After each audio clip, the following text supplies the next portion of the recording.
All right. Welcome to Happy Hour Holidaze, your podcast for business, entrepreneurship, and life stories. We're your go-to for inspiration, motivation, and all kinds of people that succeeded in this world. Today, we got Manny Fresh, host. We got Sean Fabre, and we got in the house, former Buccaneer standout, radio personality, Ian Beckles. What's up, Ian? How you guys doing? Pretty good, man. Doing great. Yeah, I saw you change it up with the radio voice, dude. Did I change it? I was like, dude, it sounds good, dog. I don't know. I don't know if I changed it. I think this is all I got. I slow down a little bit, you know. So, man, I know a lot of people, they hear you on the radio. They've heard all your podcasts, everything you've done here in the Tampa Bay area. But a lot of times, we want to know Ian Beckles, the person, who became a professional football player, got drafted by 2 professional leagues, which is, unheard of. It's like solid. So what kind of, I know you played a lot of sports growing up. What kind of pushed you into football and, becoming a, standout in the NFL? Well, I mean, I don't know if anything pushed me to football. Yeah. I was clearly athletic growing up, so I played every sport. I actually played hockey before I played football. So, my father spent a bunch of money on some hockey equipment, and then I sucked at hockey, brother. I mean, like I'm in Montreal, Canada, and everybody had already been skating, and I tried to skate and get in the league, and my father liked hockey. Yeah. Being from Trinidad, he didn't know anything about football or the other sports, so he was trying to push me into hockey, and I sucked at hockey. And then I was walking in the park, and I saw one coach called me over. He goes, "You just play football, son?" I go, "No." He goes, "You need to give this note to your parents." And it was just said, he needs to be playing football. Because I was a big kid, And then so I went out for football and, fell in love with football because obviously I was built for it. Yeah. You're allowed to knock people out legally, which is pretty cool. I miss that. I like to knock people out sometimes, but there's rules against that. And I was drawn to football. I was drawn to a lot of sports. On test day, don't come to me, okay? But on game day, you can depend on me. That's been more my thing. So I was definitely drawn to sports. If you took sports out of my life in general, I think 90% of my life would go away. Me too. But you think about this. I played football my whole life, from 7 till in my 30s. I played baseball. I played basketball. I did track. Soccer? No. That's the only reason I thought. The no, only reason I would ask that, only because Trinidad. I mean, their biggest thing, right, is football or soccer. Well, soccer. it's actually cricket. Oh, cricket. Cricket's the big. We don't have cricket here. Yeah. I'm clearly not a soccer player. Although, let me say this: in day camp, I was the baddest goalie. if you soccer, I'm not built for it. If you want like kryptonite, is long distance running.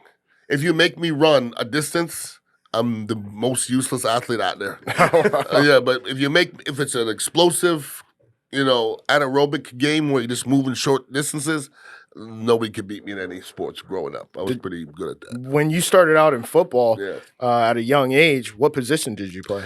I was a lineman for most of my career. I was a better athlete than a lot of kids that were half my size. And then I was messing around at the end of one year when I was a lineman and the coach gave me the ball. He goes, "Run with it." And nobody was able to tackle me. Like my whole life on the streets or whatever. If you're not a fantastic football player, you can't tackle me. I'm just telling you, I'm going to put my hand right in your face and you're going to be on your back. And that's just the way it is. Like when I got to high school and played rugby, I led the league in tries, which is touchdowns. I'm 295, running a 4.9, benching 400 pounds in high school. If you're not a fantastic football player, you're not tackling me. It's just not happening. So once I got to lifting weights and realized I was bigger and stronger and faster than everybody else, physical sports were easy to me. Yeah. But I was still good at basketball. I was a very good baseball player. So, my hand-eye coordination was pretty good. And like I said, I wasn't the most scholastic person in the world. So I knew sports was my way out for sure. Yeah, I was gonna say I wouldn't want to see you coming towards me on 2 skates playing hockey. Well, either, that's the best way to see me because you want to reduce my size, put me on some skates because a guy 150 in Montreal is gonna clobber me on some skates. Skate. You ever get on some skates? No, I haven't. Okay, well then but you have no idea. That's not you're walking on razor blades. That's crazy. No, thank you. It's not anything like rollerblades, right? It's way harder. Way harder. It's Because I rollerbladed. Yeah, rollerblading is tough. But when you first started rollerblading, but skates, like ice skates, is completely different. It's a completely different animal. Oh shit. Yeah, man. And like when you played offensive line, like I know there wasn't really like any stats or anything, but you know you had a lot of 1,000-yard rushers while you were on the line. I mean, you had Ricky Waters, Eric Red, Reggie Cobb. I mean, you know, solid running backs. So in your eyes, being an offensive lineman, how'd you guys see? Hey, I played well today. Was it the run game or just hey, not allowing any sacks? I mean, what was the overall like feeling for the offensive line? Hey, we succeeded as a unit today. Well, I mean, as an offensive line, you win and lose by winning and losing, okay? There's some games where the offensive line didn't play well and we won, okay? So we'll take that. Yeah. But football's a very individual type sport. You know, like I can't worry about what the DBs are doing, okay? I can't worry about what the tight ends are doing. I have to worry about what I'm doing, okay? So really, it's just about how I played and how I assess my play. So, you know, there's times we won games, and I went in on Monday, and I had my head down. I know I didn't play well. It doesn't matter to me if we won or not, if I didn't play well. Yeah. And it's the other end of the spectrum, too. Sometimes you lose and you balled out. Yeah. And you can't really celebrate playing well. So, you know, it's a double-edged sword, but you have to be your biggest critic, okay? If I say I played poorly, then to me, I played poorly. But I'm clearly my biggest critic. There was a lot of coaches that were able to inspire me. I had some that could, but I was a self-inspiring type of person. I don't really need anybody to inspire me. I was just motivated by not wanting to lose. I don't like to lose in anything. Yeah. And even today, I don't care if we sit down and play Madden or chess or anything. I just want to win. And I mean, literally, you have to have that kind of personality in order to play at the top level. I mean, to make it to the NFL, there's no way you could say, hey, I don't care if I win or lose. You got to want to fucking win all the time. Well, I don't think you could restrict it to the NFL. I think if you want to be successful in anything in the world, you got to want to be great. So you got to sacrifice. You got to be in a little bit of pain, okay? I think a lot of young kids these days are scared to be in pain, and they're scared to be uncomfortable. You won't make it. You got to everything. You got to be comfortable being uncomfortable. That's a fact. Yeah, that's the only way to succeed. It's the only way. And listen, I'm 56 years old. All right, I don't want nobody to tell me I'm tough. I know I'm tough. I don't need anybody to tell me that. What do you mean? I could show you situations where I was tough. You know what I mean? I could tell you things I've done which would make me tough. And if I'm comparing myself to these individuals today, it was more than tough. Yeah. Because, like, it's just, these kids today they're offended by everything. That's really what it is, bro. And listen, do I want my kids to get bullied? I'm not sure I could say no. We all got bullied. Yeah. You have to figure out a way to stop a bully or you'll be bullied your whole life. Everybody wants to stop bullying. I watch a show and a mother's on there saying, they're bullying my son, and the kid's sitting there crying. I'm like, what the hell you think you're doing to this damn kid? The kid's softer than tissue paper. You know, if my son was like, hey, Dad, they're bullying me in school, I'd say, all right, these are two things you can do. Either take it or dot his freaking eye. Oh, shit. That's it. Dot his damn eye. I mean, or else take it. Yeah, I mean, that's where my dad was. He's like, you either whoop his ass, or if you don't whoop his ass, I'm gonna whoop your ass. I mean, that's what it is, man. The tough people up, man. Because I mean, if you get bullied and you take that shit all the time, it's gonna follow you with life. Everybody else is gonna walk all over you. I mean, but it makes sense, right? The younger generation was brought up by, I think, the people that were baby boomers, and they wanted to give everything that they didn't have to their kids. So now the kids feel entitled to what they never really earned. So, I mean, our parents are from Cuba, so they didn't give a shit. They're like, hey, if you want to make it in this world, you're going to have to work hard and harder than everybody else in order to succeed. Well, I think a lot of parents that are from elsewhere have a different mentality, and looking at these kids today, they think bullying is somebody saying something to them on social media. That's stupid. Are you shitting me? Man. I mean, on social media, that's bullying. Sticks and stones, man. I mean, I got bullied straight in my face. You know what I mean? By older kids, and it's part of it. Okay, it's part of growing up. We have to stop bullying and cyberbullying. I'm like, man, bro, I wanted, like, my kids grew up with. Okay, I didn't grow up with. My kids grew up with whatever they wanted. I was trying to make it tough on them. It's hard to make it tough on them. They live in Culberth Isles. You see what I'm saying? Oh, shit. You know what I'm saying? It's real. It's tough. That's in South Tampa for you people that don't know. Yeah, you know, and it's just not a lot of reality in there. You know what I mean? So I made them get a job. I made them work for their insurance. And, you know, a lot of everybody, you make your kids work? Yeah, hell yeah. I don't want my kids to be these spoiled young kids that are entitled to some shit they don't even deserve. You got to work, man. How old are your kids? My kids I got 3 kids, but 27 to 30. It changes every day, so their ages. But they're all grown up now. They're all still in Tampa. They're all working, and, you know, they're all, you know, successful in their own right. And listen, success to me is just, you know, doing what you want to do, to me, is success. I mean, you could be a successful janitor if that's what you want to do, if that makes you happy. You know what I mean? They all seem happy, and that's all I want. They're all working every day and they're working hard. I'm good. Yeah, I mean, that's a proud moment, because, I mean, in this day and age, you don't know what the fuck your kids are going to do. Never And know. you got to guide them a little bit. You know, I feel like the more you're in their lives, the easier it's just going to be for them not to get fucked up in this world right now. But, I mean, sports definitely is the easiest way to kind of, you know, get that leadership, that team, you know, that team working together. So for me, I'm just like, man, all I wanted, I got one son, and I'm like, yo, I play golf with a guy. He's only like a year and a half. Okay. But hey, I'm playing golf, I'm playing football, I'm playing soccer, all the sports, whatever it is. I'm like, I hope this helps, like, keep them out of the, you know, the range of. Do you miss the fact that you were in that kind of camaraderie in a team, and now it's? I'm not sure if you have it. I'm sure you have a team around you, but not the same as you know, going in the trenches with you know, 53 guys. Do you miss that at all? Or? I think everybody does. Yeah. And it's not the actual game itself that I miss, because I look at it now, it looks ridiculous. Like, as I get older. You're talking about like roughing the passer? No, not that. Just the game itself, okay? When I was doing it, I didn't know any better. Like, I was blocking Reggie White and John Randall and stuff. Now I look at it and I just go, that's hard. Like, I didn't have time to think about it being hard at the time. I played against John Randall 17 times, all right? I've seen John Randall end people's career. I've seen Reggie White end people's career.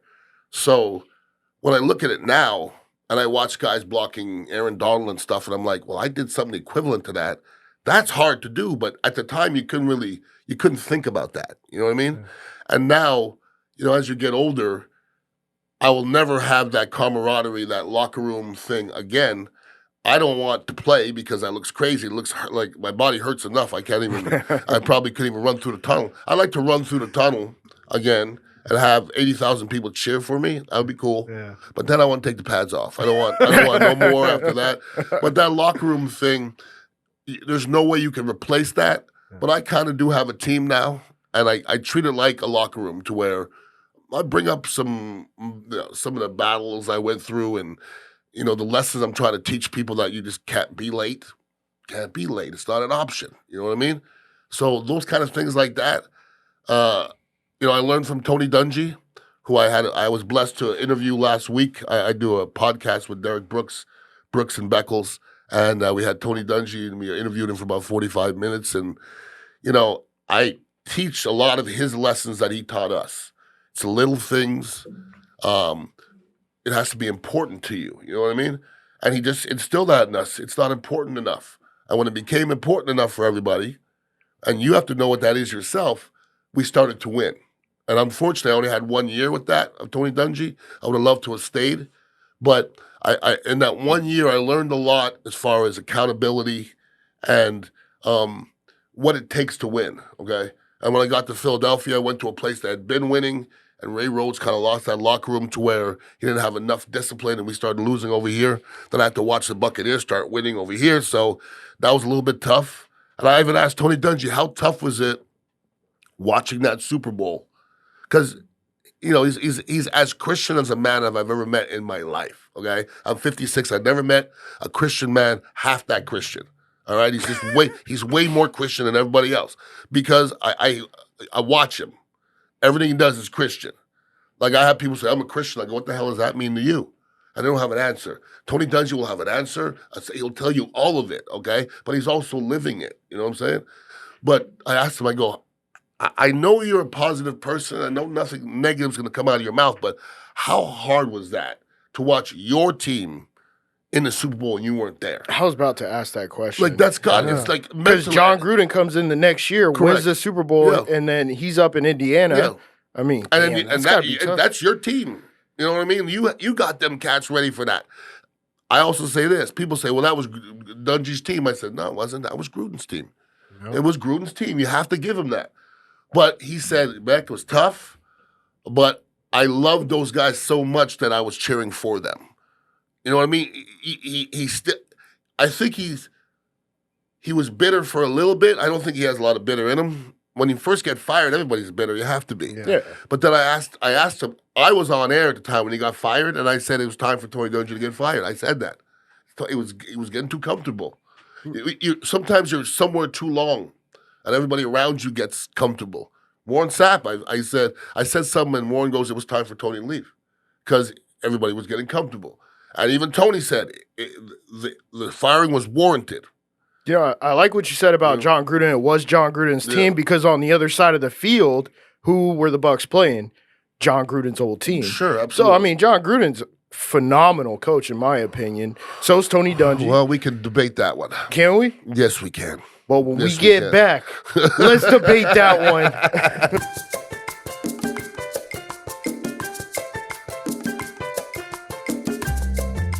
All right, heading back into the conversation. Well, you know, not so much of a debate. How about your take on John Gruden then? My take on John Gruden. Because you said, you know, I said, well, I mean, he did put the Raiders on the other side of that Super Bowl field. Yep. And he took Tony Dungy's old team to the Super Bowl. Sure did. I mean, well, let me say this about John Gruden. I have maximum exposure to John Gruden. He was my offensive coordinator when I was in Philadelphia. We had a great offense. We had a terrible defense. So who was the quarterback at that time? Who was Bobby Hoying for a little bit. Oh, yeah, I remember. Ty Detmer. Yep. Rodney Peete. So not really big names, okay? So, and we were singing it all over the place. I've never been around an offensive mind like John Gruden's. Like, he taught me probably more than any other offensive coach I've been around. When I got to a meeting, he was like, Ian Beckles, I said, yeah. He goes, what coverage are they in? I go, I don't understand.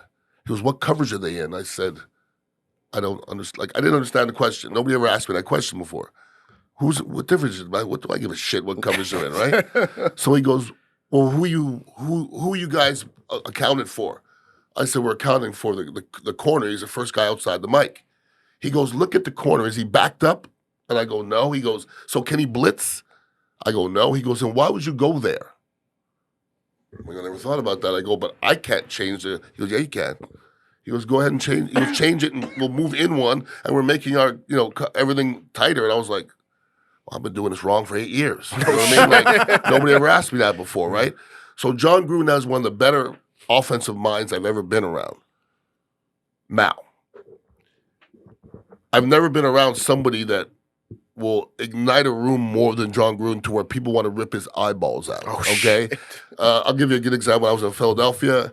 My first year, he was our offensive coordinator. I shot my foot up 6 straight weeks to play, and the doctor was like, I'm not doing it again because you might rupture your foot and you'll be dragging it the rest of your life.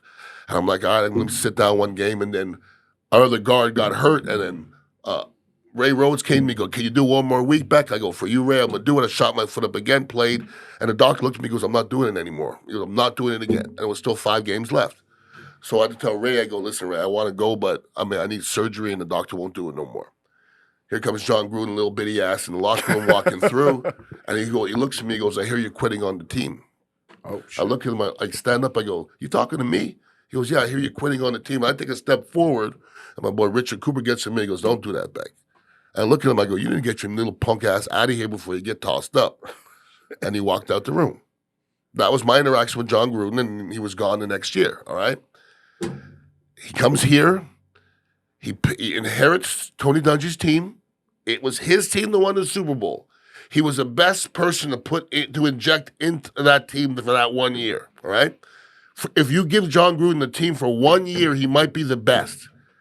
But that second year, they're going to hate him. Okay? Go back and look at John Gruden's tenure. John Gruden never allows a player to be successful for 2 straight years. It's an ego thing. I don't care if it's quarterback, running back, wide receiver. He had issues with everybody. I know. I talked to Derek Brooks. I talked to Warren Sapp. I talked to John Lynch. I talked to all those guys that were in that defensive meeting room. John never came in there. They didn't want him in there. It was them and them. And Monty Kiffin, right? Monty Kiffin ran that. Yeah. Ron Marinelli ran that.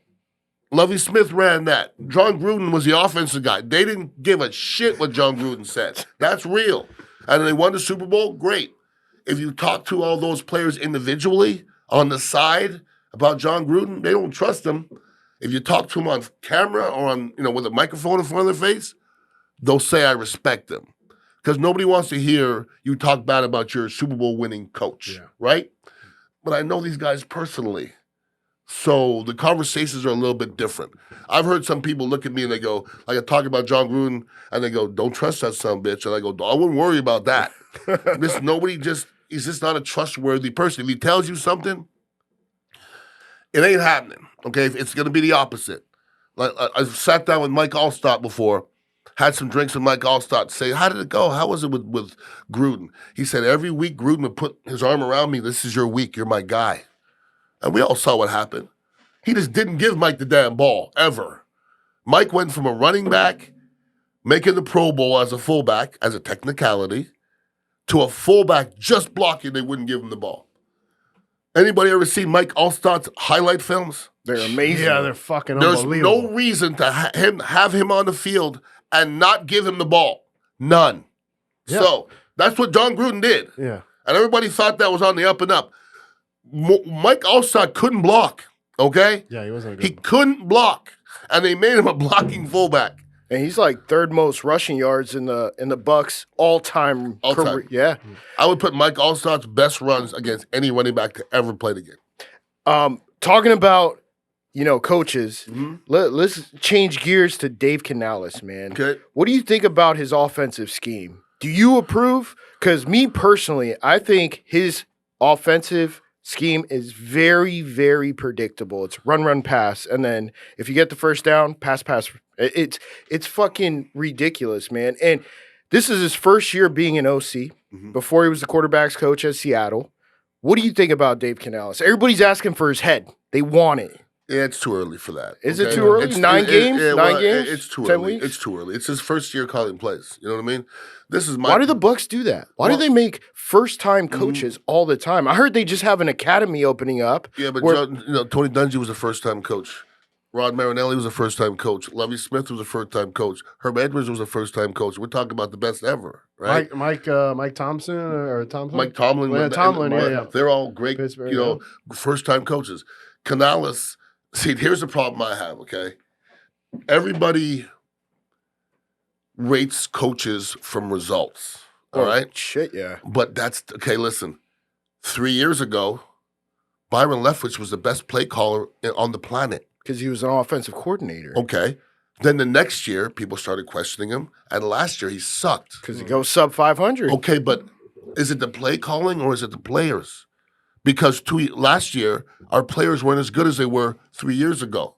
It's not the play calling. Canales could call the same plays with better players, and those plays work. If you have an offensive line that can run block, and on the first play you run the ball, watch the Lions. But if the Bucks cannot run block, why call the run over and over again to gain 1 or 2 yards and have a 3rd and 7? Okay, who's your quarterback? Fucking Baker Mayfield. Okay, so if you don't call a run, what happens? He throws it 50 times. What happens when he throws it 50 times? 3 interceptions. He's going to throw 3 interceptions. Yeah. So listen, if Tony Dungy was calling or was a head coach, you would hate Canales. Could we be some punting son of bitches? Because he would know you have to have an equation to win. And this is where football is getting wonky for me, okay? I sat down in rooms with Tony Dungy. I sat down in rooms with Bill Parcells, and he would say, here's the equation to win. And so often now I'm watching teams with quarterbacks like Baker Mayfield or Jameis Winston throw the ball 45 times. Does anybody think that's an equation to win? Unless you have Tom Brady, no. Yeah, I was about to Tom say. Brady, well, once again, with Tom Brady, okay, I get it. Even though they were still running it about 25% of the time with Lenny, I mean. Sure, but listen, Tom Brady is one of few quarterbacks that can throw the ball 45 times a game and win. Give me 3 more. Drew Brees? Aaron Oh, Rodgers? he's gone. Not at the end. No. Not at the end. No. Oh, you don't want Aaron Rodgers throwing the ball 45 Brett times Favre? right now. Brett Favre? Well, you're not talking about anybody's playing now. Joe Oh, Montana? anybody's playing now. Anybody's playing now? Okay. Oh, Pat Mahomes? Okay, Pat we'll give it to him. He's a Hall of Famer. Josh Allen? Yeah. I mean, Joe Burrow? Josh Allen He's got a lot of turnovers right now. If he throws the ball 45 times, he's going to turn the ball over. Yeah, he is. Josh Allen's going to turn the ball over. No, let's talk. There's got to be He's one like- more. No, I mean, there's not many. Kirk Not Cousins? many. Kirk Cousins? Well, he's out now. Yeah, I know he's out, but he's had a pretty good And season. Minnesota still won. Yeah, and Kirk Cousins, okay. But I'd rather him not throw the ball 45 times. No, you're right. He was at his best when Dalvin Cook was running the ball. They're all at their best when you run the football. Yeah, because they have the play action Sure. option. That's And really listen, the only reason. Jared Goff Oh, is bro, great. Dak Prescott. Nah, get the fuck out Yeah, of I'm here. just saying. Dak Prescott? 5 total touchdowns, 404 yards in 3 quarters. One game. No. Did One you see game. the game before that? Who and they the playing? game before Who they that? playing? Have you seen Dak play 4 good games in a row? No, but we'll see Okay, next well, week. that's what he's going to have to do to win the playoffs. Yeah, he's a choke artist just like all the. What about Jalen Hurts? Well, he runs a lot. Oh, Jay, you don't want him throwing 45 no, times. yeah. He Nah, runs a man. lot more. But we watched this for years here.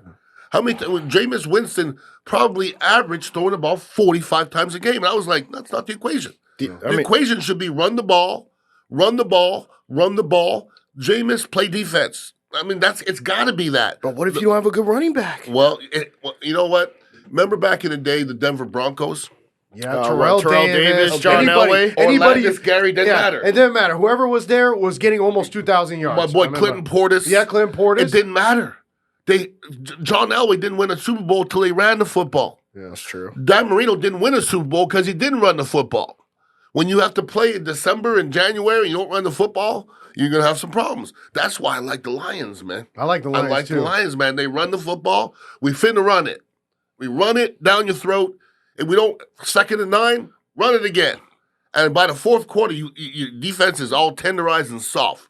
We don't tenderize nobody. We don't. When it's 3rd and 1 this year, and listen, I'm not going to defend Canales. I don't think he's a great play caller, to be honest with you. But he's also a rookie. He's a rookie play caller. I saw Canales once on 3rd and 1. I think it was 4th and 1. Line up his shotgun and run a stretch. Never seen that in my entire life. It was with -4 yards. And I go, what are you doing? Like, who the hell thinks that's going to work? You got defensive linemen barreling up the field, and you got guys in 2-point stances running a stretch. It doesn't work. It won't work. So I think he's learning. He'll be better next year. It's just like, listen. So you think he's coming back next year? Oh, yeah, he'll come Yeah, back. I think they'll all be back next year. Yeah. I think they'll all be back next year. Like, people look at rookies like Cody Mauch, who's playing right guard. And I listen to sports radio. We should bench him. To do what? He's getting better. To put who in? Listen, I started 16 games my rookie year. If I went back and watched the film, I bet I would throw up in my mouth. It was so terrible. But I was getting better. You got to leave somebody in there to freaking get some battle wounds and to make mistakes, and you don't make the same mistakes. Canales is in there making some mistakes, and then the mistakes are going to have to stop eventually. Has he been all that impressive? Nope. But you know what? It's no less impressive than our defense. I think our offense and defense are just unpredictable. Yeah. You don't know what you're going to get. It goes to, our defense, because they allowed 6 points this week, and then the week before they allowed 30-plus points. Correct. And it's like, okay, well, I know Todd Bowles is switching up the scheme where he didn't want to blitz or pressure C.J. Stroud because he's able to throw the long ball and then boom, that's it, 90-yard touchdown. But at the same time, shouldn't they be more consistent? Well, they're not consistent. Yeah. I mean, you look, but I think before the Houston game, I looked and the Bucs were 20th ranked in defense. Why is that good? We went through a decade of being top 5. Yeah. Before the Houston game, we were ranked 20th. So we're not higher than 20th right now. So, offensively, what are we, 25th? I mean, we're just, we don't do anything. If I say what do the Bucs do consistently?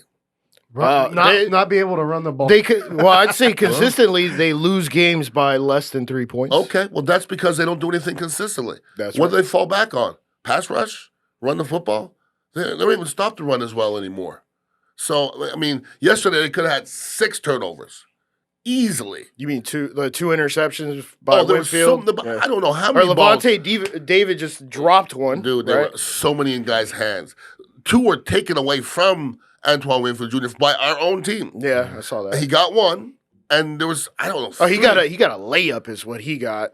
I mean, there's been a lot of them out there, brother, and we're not opportunistic. Back in the day, that ball gets tipped with the Buccaneers, that ball's going the other way for a touchdown. Yeah. And like, people want to compare Levante David to Derrick Brooks. Don't do that no more. Not even close. Don't do that no more. You know what they're comparing it to is just the amount of tackles that he's getting. That's about it. How about effects and defenses, and how many times you've seen the ball hit Levante David in the chest? And then drop. Go back and watch how many times you see the ball hit Derrick Brooks in the chest and he gets interception. Pick 6. Not jumping, in his chest. That means he knew exactly where that ball was going. Same with Rondé Barber. He has the most interceptions in Bucs franchise history. You won't like 41 you won't or find something an interception of Rondé Barber's with. It's a great catch. He's always on top of the ball. Yeah. He knows where that ball's going. Well, and he's going after the ball. Correct. And this is what I see a lot from Winfield is that he's waiting for it. It's like, no, bro, go after the ball. Go make the play. You almost answered your own question right there. You talk about one is going after the ball, the other one's playing more passive. Now, if Warren Sapp and Simeon Rice and Marcus Jones and Chidi Ahanatu are going after your quarterback, you got 2.5 seconds. We play against the Bucs, man. You might have 5-6 seconds, man. You can't play aggressive defensive if you don't have a good pass rush. Everybody thinks it's the DBs. You can't find any DBs that are good that don't have a good pass rush. I asked Tony Dungy, what's more important, a pass rush or DBs? He looks at me and goes, pass rush. Who told you otherwise? Don't we have a good pass rush? Who? I mean, Vita Vea? That's all we have. I mean, he's the only one. So our 360-pound Samoan nose guard is our best pass rusher? Yeah. Oh, okay. I see what you're saying there. I see what you're saying there. There ain't no fast pressure from Vita Vea. No. You ever watch Max Crosby? You ever watch Aiden Hutchinson? You ever watch Khalil Mack? You ever watch the Bosas? It's quick pressure, man. You ever watch Micah Parsons? Yeah. JTS plays the same position as Micah Parsons, kinda. Ain't the same animal. No, but if you put Devin White in that position, nope. Why? He's short, and they'll smash him. So he's not comparable to Micah Parsons as far as size? No. Absolutely not. No, damn. Because they said, we have like 4 or 5 sacks. Yeah, but who? Micah Parsons? You're talking about? No, the Bucs. The Bucs did have some, okay, but they're not a great rush. That was against a rookie. Yeah, it was against a rookie. You see what I'm saying? Now that there's just no consistent pressure. Vita Vea got one of them. I mean, but against a rookie, C.J. Stroud, we didn't do dick. No, we didn't. You're right about that. Yeah. But I just to sack a rookie a bunch. Levis was completely baffled yesterday. We had him baffled, clearly. Yeah. In the middle of the game, somebody goes, I go, he's baffled. He will never lose this game. Offensively, everybody keeps on rating Baker Mayfield up and down, up and down, up and down. He plays the same. Yeah, he's average. Every week he plays exactly the same. It has to do with what people around him are doing. Yesterday, we could have had 10, 15 more points maybe if Mike Evans catches the ball. Baker did overthrow like 4 or 5 passes. The one ball where Mike had 3 steps, he grossly underthrown it. That was a touchdown. He did. Grossly. Yeah. And listen, we scored our points off a 70-yard screen pass. You know what I mean? So Baker Mayfield is what it is. And it's not good, bad, or indifferent. He's just mid. There was a hole, and there was a hole that they needed to patch, and they patched it real well. And Kyle Trask wouldn't fill that hole. No, hell no. That guy's I'll be honest with you. Please don't say Kyle Trask is good. Man. Oh no, please come on. Come on. I'll be honest with you. I listen to sports radio still sometimes, not often, and I hear people still asking for Kyle Trask. Fuck that. Let me give you an example, okay? If Kyle Trask was a 7th-round draft pick that went to Indiana, you would never hear his name. He's just because he was a high draft pick that went to the University of Florida. That's it. It's just Florida fans that, you don't know how good he was in college. Well, if I had a nickel for every time somebody was good in college and sucked in the NFL. Johnny Manziel. I mean, come on, man. I mean, seriously. I mean, the list is very, very long. Yeah. And they brought in Baker Mayfield, who he said is mid. Why would you want to start with Baker Mayfield when you have a young kid who has potential? It doesn't make it easy. If the kid could play, you don't think that the Green Bay Packers knew what they had in Aaron Rodgers when he was playing scout team? Yeah. You don't think Kansas City knew what they had in Mahomes when he was playing scout team? He's been playing scout team for years, and we still don't give him a chance. And he's not that impressive. Yeah. When we get back, we'll continue with Ian. I want to ask him, like, as far as memorable moments in his career as far as the football game. We'll be right back.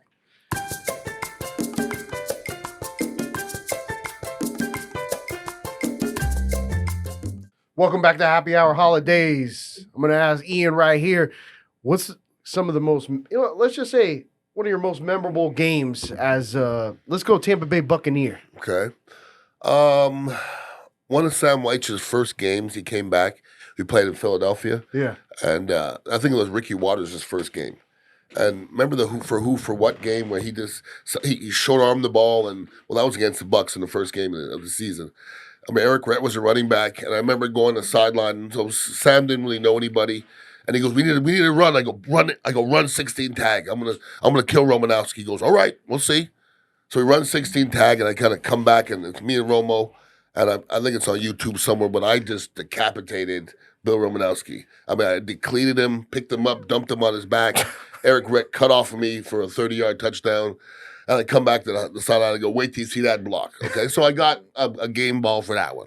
Oh, shit. We didn't win many games, brother. No, that's what I'm saying. I was like looking at the timeline. Yeah. In the 1990s when you were drafted, and that's when the Bucs started actually getting good, right? The 90s. Good. Not good, no. I mean, I wouldn't say they didn't get good till Dungy. Yeah, till Dungy, right? Because Steve Weiss was still there with Trent Dilfer was the quarterback? Or was we had Dilfer, we had Erickson. We didn't win many games. No. Yeah, Sam Weich, I think we started off 4-2 maybe 1 year, but we just tanked after that. You know what our dad called Trent Dilfer? Trent Dildo. Well, Trent wasn't ready. Neither were we, though. Yeah. We weren't good around him, so I don't want to blame Trent. He just wasn't ready. Neither was Vinny. Vinny Testaverde. They just put it in there too early. There wasn't enough around him. I think he has the second most pass yards in. I've always said if Vinny would have got drafted, did he win a Super Bowl? No, because he went to the Jets afterwards. No, right? Well, he tore his Achilles that first game, or else they'd have went to the Super Bowl with the Jets that year. Yeah. Vinny was one of those. I said if Vinny would have got drafted by San Francisco and had Bill Walsh over there, I'm not sure he wouldn't be a Hall of Famer. No shit. I mean, he was here with Ray Perkins, and then finally when he got good offensive coordinators, he was balling at the end of his career. But he didn't have great coaching at the beginning. Do you think that Mike Evans is a Hall of Fame? 100%. Yeah, 100%. Dude, I hear I hear so many people say he's not, and I don't understand why they think that. I mean, how can somebody who's done something nobody else has done? I don't get that. It blows my mind. Yeah, come on. He's still going. Yeah. He's still going. And he dropped balls yesterday, but he had 140 yards. Come on, now he's going to get 1,000 yards again. Yeah, and that's not a debate. That's going to be like 11 or 12 seasons in a row. Yeah. Listen, somebody asked me. I was the biggest Gerald McCoy hater. I still am. I just think he's the most overrated player that I've ever seen. Yeah. And that I've ever seen in my whole life, okay? Yep. Somebody said, well, do you think he deserves to be in the Ring of Honor? I go, 100%. No, what? 100%. He went to like 6 Pro Bowls. Yeah, but he's there's no yeah, but nothing. It's the Ring of Honor. He went to 6 Pro Bowls. He 100% believes he should be in the Ring of Honor. If you ask me, he's one of the best players forever, no, absolutely not. He went to 6 Pro Bowls. Whether it was warranted or not, he belongs in the Ring of Honor. So now Hall of Fame. No, hell no, not the Hall of Fame. Okay, well, Paul Gruber is in the Ring of Honor. He went to no Pro Bowls. By the way, Tony Mayberry, 3 Pro Bowls, not in the Ring of Honor. He should be up there. I know you played it. It was Paul Gruber and Tony Mayberry. You were alongside them. I mean, that was a good squad, right? Tony started for 9 years and missed a game. Yeah. You know, I remember his name, man. Yeah. You can never forget. I mean, I was only like fucking 4 or 5, but my dad would sit there every Sunday and watch the creamsicles. That's it, man. Lose. He would take us to a couple of the games, and we were young back then. I don't know, like probably like. 4 or 5, man, or 5 or 6 or whatever, man. And then he would always say he would always get tickets to the Barry Sanders show. He'd be like, This motherfucker ran 280 yards today. Hey, isn't it funny, man? They used to play the Bucs all the time because they were in the same division, right? Yeah, the Bucs and the Lions. Yeah, I missed that division. Man. History. We had the well, if you look at all of Barry Sanders' highlights, 75% of them are against the Bucs. And John Lynch. Yeah, John Lynch is missing a tackle, and John Lynch is a Hall of Famer himself, but Barry didn't treat him right at all. Well, Barry, in my opinion, should have the most rushing yardages, but I hear that he retired early due to respect to Walter Payton. I don't know if it's that deep. I just don't know if Barry loved the game as much as Walter Payton did. Yeah. Again, once you don't love it anymore, you got to go. Do you think maybe he didn't love it because he was playing on the No, I Lions? just don't think he loved it. No? I don't think did he look like he loved it? I mean, the way he played looked like he loved it. Did it? It looked like he was running for his life. Did he look like he loved it though? What do you mean by that? Well, after he scored a touchdown, we just had the ball over. I never saw him happy. Because I never seen him jump up and down. I never seen him do anything. Because he knew they were going to lose. Well, they went to the playoffs back in the day. Did they? One time, right? One time with Scott Mitchell? I think they went a couple times. They never did anything. No. But I know people who played with him, and he just was a very calm guy. He just wasn't very emotional. He was very to himself. I would probably almost compare him to Ricky Williams. No, Ricky Williams I watched this documentary. Yeah, that was good though. I mean, I don't know why anybody would not like Ricky Williams. I loved Ricky Williams. Well, I had his jersey. Yeah, I had his jersey. Yeah, I watched all his things. I would cut out the newspaper articles. I watched them. He's not joking. I was like, dude, that was my favorite player. He had all his cards. Yeah. Yeah, man. We had in my dignitary tea in Carve House. We had a Ricky Williams 420 jersey up there. Oh shit! Yeah, signed by him, and it was pretty cool. 420. Yeah. He just wanted to. I mean, he just wanted to smoke weed, but he also looked at it as, well, you guys are just going to run me 380 more times and fuck up my body? I mean, he was running very well. Yeah, they should literally give players weed as they walk outside. You know, as you're going to your car, you should be given a joint because they just give you fucking pills. Yeah, that's true. I mean, going into that for the NFL, I mean, there isn't. They call it performance enhancing. Yeah, well, no, it's performance somehow. I mean, I don't understand how. But the biggest thing is that the pills are really ruining the players because it deteriorates bone, density, all that bullshit. If you let people just smoke weed, no, they're allowed now. No, they're allowed now. They don't test them anymore. Oh, for that? They don't test for weed anymore. When you said you were getting your foot shot up with cortisone, or what were they shooting into your foot? Yeah, just a bunch of painkillers. Numbing shit. Yeah, and it works till probably about the fourth quarter that it feels like your foot's going through the turf. So to the NFL, shooting up a bunch of painkillers into someone's foot is better off. They don't give a shit. Yeah, they don't give a shit. Yeah. But listen, but it's better off than someone smoking weed? Correct. Like, how does that make sense? Well, I got a Toradol shot every Friday and every Sunday. And then some doctor goes, what? I go, yeah, I got a Toradol shot every Friday and Sunday. They look at me and they go, you're not supposed to get more than one a month. Holy shit. And I'm like, I was getting 2 a week. And now you find out, it did this and this and this and this. And are you seeing any health benefits that are deteriorating your body because of that? How am I going to measure it? I don't know. I mean, I'm 56 years old, all right? So do you feel older than 56, I guess is the way you'd measure it? No. No? No, when I run into... Body's good, no aches and pains? What does good mean? No aches and pains? Well, let me say this. If I'm comparing myself to a regular 56-year-old person, I have way more aches and pains than them, way more. Mm-hmm. If I'm comparing myself to another 56-year-old person who played in the NFL for 9 years, my body's better than 98% of them. Oh, shit. Because I do take care of myself and I stretch and I try to eat right for the most part, but not all the time. I try to do things and taking CMOS and this and that stuff to take away inflammation. So, I don't drink alcohol anymore. I smoke hella weed. I got THC is coming through my veins. And it certainly does help. But I just try to do whatever I can to not get old. Do you take this stuff? Well, what is this? It's an edible chocolate. I mean, I have a smoke shop in the Dignitary Tea and Carve House. We're a smoke shop, so we sell Delta 8 stuff. That's Delta 9, though. Yeah, we have Delta 9 as well. One of our guests brought it in, so listen, Delta 9. You can have it if you want. I will take it. I don't. I will take it. I will take it. You gotta ask them twice. You gave us these two, which are what you got?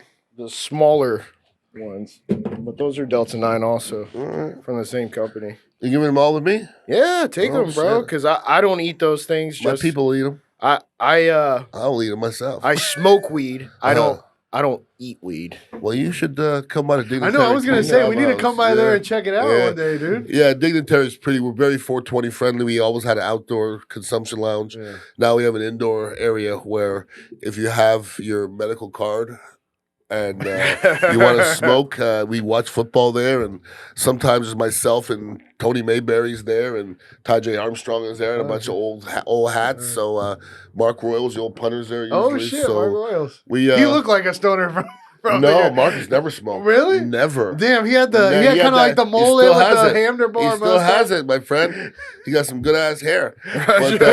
But Mark's never smoked in his life. I've given him a couple of edibles. Yeah. Oh yeah. I give him a couple of edibles. I give him some like infused oils or whatever. But he don't smoke. He's very health conscious. So Ian, after you got out of the NFL career, how did you transition to radio, man? Because I mean, you became like a local legend here in Tampa. I mean, I've been listening to your show. I mean, when it was Ron and Ian for the longest time, man. How did you feel like, hey, man, I think I like this radio thing, or was it something that somebody came up to you and was like, hey, bro, I think you'd be good for this? You were on after the big dog, right? Yes. I was on after the big dog. I took over for Chris Thomas unfortunately, when he passed. Yeah. I also took over for the big dog when he passed. So I took over for Legends. The second one you said, somebody came up to me. I was like literally Jane Portnoy used to work for the Buccaneers, and she said, you like sports radio? And I said, what is that? She goes, it's radio talking about sports. And I go, I don't know. Never heard it in my life.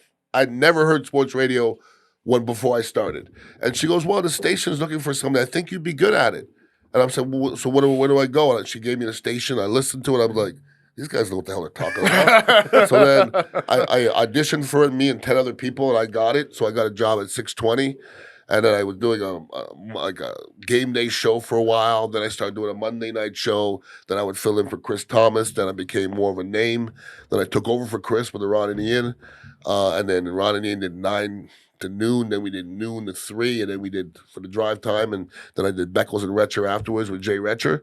That was a popular one too. Huh? Yeah, absolutely. And then, I did, in the middle, I did 2 years with The Bone. And right now I'm still on The Bone on Saturdays from noon to 2. I'm on Mike Calta's show. I just came from the Mike Calta show just now. Every Monday talking football. So, I'm staying relevant. I got a bunch of podcasts. I have one with Dr. Gina Love, Mental Intimacy, In the Trenches. And we have Brooks and Beckles as well. So I'm staying relevant, getting my name out there, and just talking as much football as I can or whatever. I'm curious, did 95.7 The Fan ever approach you like with Booger and I forget the other guy's name? No, I was on a real station. Yeah, that one closed down anyway. It did after like 2 years. Yeah, at the time, I was on a real station, and that was like when people asked me, "Why don't you play for the Storm?" I go, "Because I played in the real league." And that's Kurt Warner might say otherwise. Listen, I did. I was a color analyst for the Storm, and all due respect, but after you played 9 years in the NFL, you're not supposed to play for the Storm. No. Yeah, no. You're not supposed to. No, that should be your come up. If you do, you didn't do good with your money. Yeah. And when you got drafted, obviously the NFL was still the best one, but when you got drafted for, number 2, it's the CFL, but who gives a shit? Yeah. And then you got drafted in the NFL. Was there like there was no fucking like decision? You were like NFL. No, how do you get like? Do they automatically put you in if you're a college person, or you got to put yourself in? Have to announce. Right? No, I think you're automatically in. I don't know how that works. Maybe your agent puts you in somehow. If you're playing NCAA football, you obviously want to play at the next level. Yeah. I came from the NFL Combine, did all my testing. I went to the CFL Combine. Nobody knew who I was. I only started for 1 year in college. So I got to the CFL Combine. Everybody was like, who are you? And nobody knew who I was. And then they had some drills where they were doing one-on-one pass rush. And I borrowed my buddy's helmet. And I went out there. And I went from not being and nobody knowing who I was to the second pick. I know. I really wish somebody had that film. Tape, that film. I was housing cats. I was like, this is all I got to do is beat these stiff cats. And I play offense and defense. Nobody could block me. And I was locking dudes and throwing them. And I went from nobody knowing to second pick. How come you didn't want to go to defense? like a DB or something like that. I mean, the DB. No, not nose DB, tackle. nose tackle. Well, No, listen, it wanted to be on the defensive line. and when in junior college, I played D-line. Defensive end, my Yeah. bad. Yeah. I'm not a good enough athlete to be defensive line, to be honest with you. As an offensive lineman, I'm a above average athlete. If you put me on defensive line, I'd be a below average athlete. Those guys are better athletes than us. Because they got to swim. Well, they're faster, they're longer. You said you ran 4.9? I ran a 4.8 in college. Yeah. Damn, dude. Yeah. That's fast. For a big guy, it Yeah, is, for a yeah. big guy, Because you're like, what, 6'3", 6'4"? 6'1", brother. Oh, 6'1". I was the shortest guy in the league my whole career. 6'1". How much were you back then in terms of weight? I started off at 295. I ended up at 320.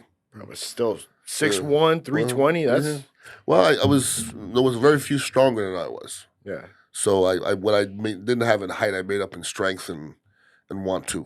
So I've seen a couple of D linemen, and their fingers are like this. Well, mine aren't exactly. I dislocated. I mean, yours look straighter than the ones I've seen. Not So- that one. Watch right me there. bend my thumbs. Ready? Yeah. Wait, oh, you're being serious? No, look serious. You can't bend them? At all. My thumbs don't bend at all. Oh, fuck. And I dislocated all 10 fingers. Bro, how do you drive? Like this? Very carefully. Very carefully. Just like I do everything else, very carefully. Yeah, I mean, listen, it's part of it. It's if you played 9 years in the trenches, your fingers won't be good. There's no way. It's impossible. That's like the biggest injury you probably experience every single game, right? You like I hear people say, "Oh, this quarterback's playing with dislocated finger." I'm like, who gives a shit?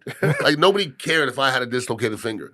In Green Bay, it's cold out. You dislocate your finger, they pop it back in, Yeah, they just- and you throw you back on the field. And you got to block Reggie White in the cold.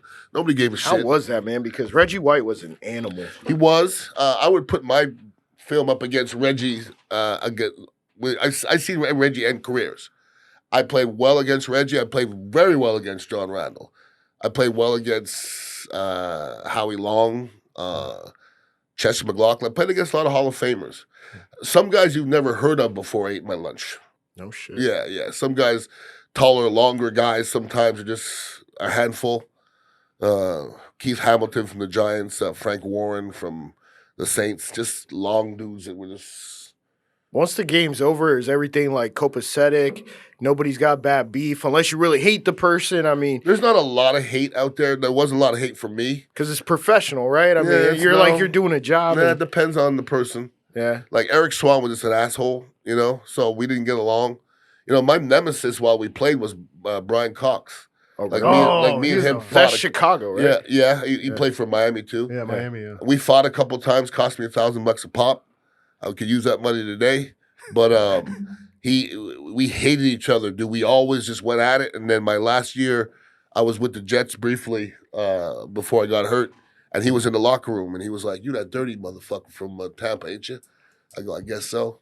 And he stuck his hand out, and he shook my hand. He goes, "Good to have you." And that was it. I mean, That's right. He played for the Jets too, didn't he? yeah, at the end, yeah. He ran that locker room too. Oh, he did. And it was locker room was full of stars. Hey, you gotta leave at What do you 11:45. I gotta head out. Okay, all right. So we only got like a minute, 30 seconds. All right, just Ian, if you can, just tell us your like final words or words of motivation for the young people that are coming up playing football and stuff, Yeah. or just overall in life, man. Well, listen, I was a short, fat offensive lineman from Montreal, Canada, and I ended up playing 9 years in the NFL. So I don't know where you're from, but you're probably not going to have to overcome more odds than I did. And in this day and age, and of watching these young kids who there's not a lot of dogs out there. If you're a dog, you'll surpass anybody. You know what I mean? So, don't let somebody tell you can't do it. If I listened to people, I wouldn't be here. And just go kick some ass, man.